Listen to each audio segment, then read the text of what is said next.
with reference to the Speaker of the Lok Sabha, consider the following statements. So while any resolution for the removal of the Speaker of the Lok Sabha is under consideration, what will happen? So in this context, we will see the two scenarios. Firstly, during the normal conditions, and the secondly, under the resolution or the removal process of the Lok Sabha Speaker. So firstly, if we see the normal condition of Lok Sabha Speaker, and secondly, during the resolution of the removal process of the Lok Sabha Speaker.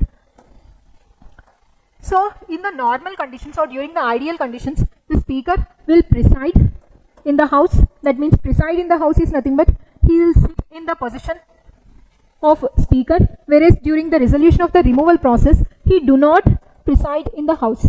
Whereas then followed by during the ideal conditions, during the normal conditions, he do not make a vote in the first instance, but he will made a vote. That means he will cast a tie vote.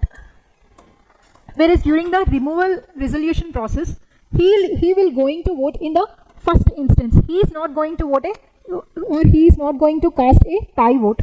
Then followed by during the both situations, he has the right to speak and right to participate in the discussions of the House. So if we see the options with regarding to that of removal of the resolution of the Lok Sabha Speaker, he shall not preside. So here it is a correct statement. So according to that during ideal conditions he can preside, but during the removal process he shouldn't preside. So here it has given that he shouldn't preside. So first one is the correct one. So let's strike this one. He shall not have the right to speak. No, he has the right to speak and right to participate in the different discussions of the business of the House. Followed by he shall not be entitled to vote on the resolution in the first instance.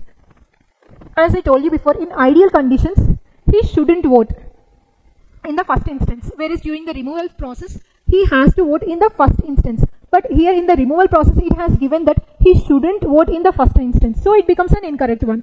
So here the answer is 1. Only 1 is the correct statement. So this is all about the Speaker of Lok Sabha.